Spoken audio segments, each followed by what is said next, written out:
हमने अपने community tab में इस क्वेश्चन को डाला था। 75% बच्चों ने इसका आंसर गलत दे दिया। मतलब कि हर एक 4 में 3 बच्चे ने गलत आंसर दिया, सिर्फ एक नहीं सही दिया। क्वेश्चन बहुत इजी था। हम लोग अभी बनाएंगे इसको, और एक नहीं 3 मेथड से बनाएंगे हम लोग इसको। पहला मेथड जो होगा वो सिंगल वेरिएबल का, दूसरा मेथड डबल वेरिएबल का, वो थोड़ा आसान कम दूर में बन जाएगा, और तीसरा जो होगा वो थोड़ा सा कंसेप्ट बेस्ड सॉल्यूशन है। इसको हम समझाएंगे, देखना तुम लोग को बहुत इंटरेस्टिंग लगेगा वो। और आगे यदि इस तरह का क्वेश्चन तुमको ऑब्जेक्टिव में पूछता है तो कहीं शायद उसमें बहुत जल्दी तुम लोगों को कुछ सेकंड में बन जाएगा वो क्वेश्चन। ऊपर इंग्लिश में आ रहा होगा, हम हिंदी में बतलाते हैं कि दो समपूरक कोणों का योग, योग नहीं, दो समपूरक कोणों के बीच का अंतर 44 डिग्री है, तो छोटे वाले कोण का मान कितना होगा, यही पूछ रहा है। देखो सिंगल वेरिएबल में कैसे बनेगा, हम लोग इसमें सबसे पहले एज्यूम कर ले, मानते हैं, ठीक है ना। तो किस एंगल को, किस कोण को माना जाए, तो जनरली हम एक हमेशा बोलते हैं, तुम लोग इस बात को ध्यान रखना कि क्वेश्चन में जो चीज़ पूछ रहा है तुम उसी को एज्यूम करो, उसी को मानो। 99% केसेस में ना तुमको उसका मान के चलोगे, वो क्वेश्चन तुमको सॉल्व भी हो जाता है, आंसर इजीली जल्दी मिल जाएगा। इसमें छोटे वाले कोण का, स्मॉलर एंगल की वैल्यू पूछ रहा है, तो हम लोग उसी को एज्यूम करते हैं। ये स्मॉलर एंगल जो है हम लोग उसको मान लेते हैं x। स्मॉलर एंगल हम लोगों ने मान लिया कि x है। ग्रेटर एंगल कितना हो जाएगा बोलो, यदि स्मॉलर एंगल हमने x माना है और दोनों के बीच का डिफरेंस 44 है, तो जो बड़ा वाला एंगल होगा ना वो x + 44 डिग्री हो जाएगा, तभी जाकर दोनों के बीच का डिफरेंस 44 आएगा। तो जो छोटा वाला है उसमें हम लोग 44 ऐड कर दिया, तो बड़ा वाला एंगल हम लोग को मिल गया। अब देखो कहता क्या है कि ये जो दोनों एंगल है ये दोनों सप्लीमेंट्री एंगल है, मतलब x डिग्री और x + 44 डिग्री, मतलब इस दोनों को जब हम लोग ऐड करेंगे तो ये 180 के बराबर हो जाएगा। ठीक है, अब हम लोग के पास इक्वेशन आ गया है। मैक्सिमम बच्चे तुम लोग इसको सॉल्व कर सकते हो। x + x 2x हो गया, 44 को उधर भेज दोगे, ट्रांसपोज करोगे तो 180 में से इधर प्लस में है, उधर जाकर माइनस हो जाएगा। माइनस करोगे कितना होगा, 180 डिग्री माइनस 44 डिग्री, ये हो जाएगा 136 डिग्री।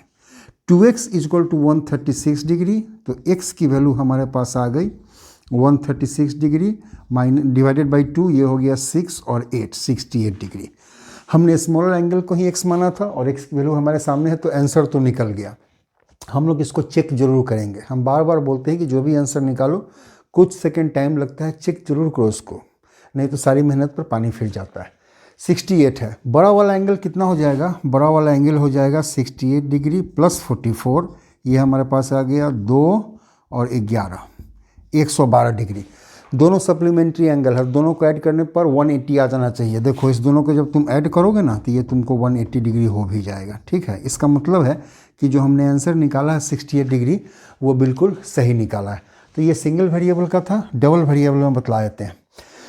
डबल वेरिएबल में क्या है कि हम लोग दोनों एंगल को अलग अलग वेरिएबल में एज्यूम कर लेते हैं। यदि स्मॉलर एंगल हम लोग इसमें भी x मान लेते हैं, तो ग्रेटर एंगल इसमें हम लोग मान लेंगे y, ग्रेटर एंगल को हम लोग मान लेते हैं y। अब देखो दोनों चूंकि सप्लीमेंट्री एंगल है तो दोनों का सम 180 होगा, और क्वेश्चन में लिखा हुआ है कि दोनों का डिफरेंस जो है सो 44 है। तो याद रखो हम लोग यहाँ पर डिफरेंस लिखेंगे x - y = 44। तुम लोग कहोगे कि एकदम सही है सर, लेकिन ये सही नहीं है, ये थोड़ी सी गलती हम लोगों ने कर दी। यहाँ पर क्या गलती कर दी सो देखो, हम लोगों ने स्मॉलर एंगल को x माना है और ग्रेटर एंगल को y माना है, तो हम लोग बड़े में से छोटे को माइनस कर देंगे। और यहाँ हमने क्या किया कि जो हमने माना है उसके हिसाब से छोटे में से बड़े को माइनस कर दिया है। यहाँ पर ये गलती हो जाएगी हम लोगों से, तो कभी इस तरह से नहीं करेंगे। जब एक बार हम लोगों ने मान लिया है कि x छोटा है और y बड़ा है, तो हम लोग y - x करेंगे। ठीक है ना, इस तरह से इसको सॉल्व करते हैं। तो इसको भी थोड़ा सा अरेंज कर लो, ये x + y है तो ये y + x हो जाएगा। ठीक है ना, ऐसा इसलिए लिखा था कि जब हम लोग इस इक्वेशन को सॉल्व करें तो हमें कोई दिक्कत ना हो जाए। ठीक है ना, तो ये दो एंगल हो गया हमारे पास, दो इक्वेशन हो गया, हम लोग इसको सॉल्व कर सकते हैं इजीली। देखो कैसे सॉल्व होगा, हमें स्मॉलर एंगल x की वैल्यू चाहिए। यदि इस दोनों इक्वेशन को तुम ऐड करोगे ना अभी, तो x ही कैंसिल हो जाएगा, पहले हमें y की वैल्यू मिलेगी, फिर उसको जब तुम इस दोनों में से किसी एक इक्वेशन में डालोगे तब जाकर x की वैल्यू मिलेगी। हम लोग क्या करेंगे ना कि इस इक्वेशन को इसमें प्लस नहीं करेंगे, इसको माइनस कर देंगे। यदि माइनस करेंगे ना तो ये सब का साइन चेंज हो जाएगा, और अब ये y और y कैंसिल हो जाएगा, x की वैल्यू ही हमें मिल जाएगी। y + y और -y कैंसिल हो गया, +x + x 2x is equal to 180 degree minus 44 degree, ये हो गया 136 डिग्री। एक्स की वैल्यू हमारे पास आ गई 136 डिग्री डिवाइडेड बाई 2, ये हो गया 68 डिग्री। ये सेम जो आंसर यहाँ आया वही आंसर यहाँ आया। डिफरेंस दोनों में मेथड का है। ये सिंगल वेरिएबल सिर्फ एक एक्स वेरिएबल माना, हम लोगों ने आंसर निकाल लिया। ये डबल वेरिएबल, इसमें दो वेरिएबल माना है, एक्स और वाई। एक चीज़ यहाँ पर छोटी सी की बात बता देते हैं कि जितने भी छोटे क्लास के बच्चे हैं अप टू 5th या 6th, वो सिर्फ सिंगल वेरिएबल में ही सॉल्व करेंगे यदि कहीं डिस्क्रिप्टिव मेथड में ये क्वेश्चन आता है तो, क्योंकि तुम लोग के लेवल में कम से कम कोर्स में डबल वेरिएबल नहीं पढ़ना है।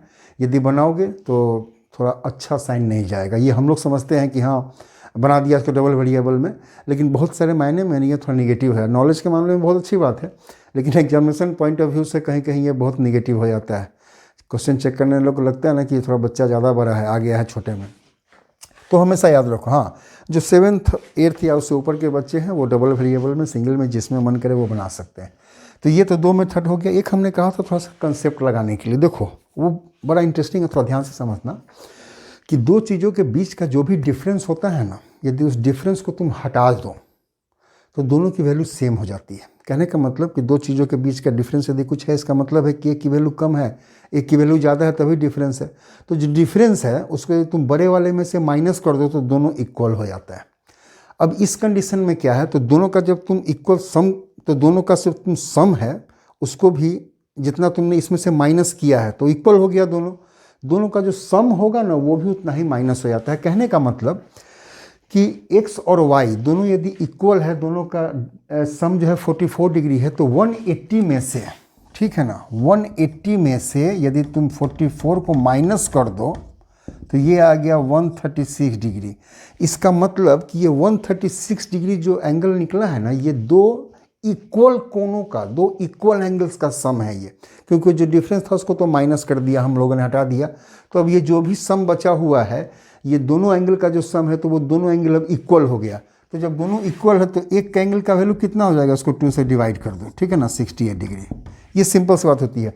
जब भी इस तरह क्वेश्चन आए तो इसको तुम लोग इस तरह से एकदम ईजिली बना सकते हो। ये थोड़ा सा एक चीज़ हम और इसको एग्जाम्पल से समझा देते हैं कि तुम हो और तुम्हारा भाई है, या भाई बहन है या बहन बहन है, तुम लोगों की एज के बीच का डिफरेंस यदि 4 ईयर्स है, तो जो तुम्हारा बड़ा है ना, या तुम ही यदि बड़े हो, तो जो बड़ा है उसमें से यदि 4 ईयर्स को तुम माइनस कर दो तो दोनों का जो एज है वो इक्वल हो जाता है।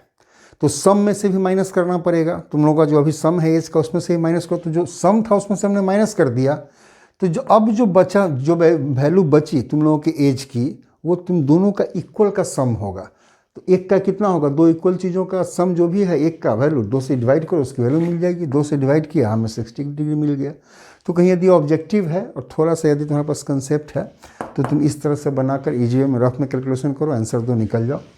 नहीं तो ये सिंगल वेरिएबल में, ये डबल वेरिएबल में, और ये वाला थोड़ा सा concept base shortcut method objective के लिए, ठीक है।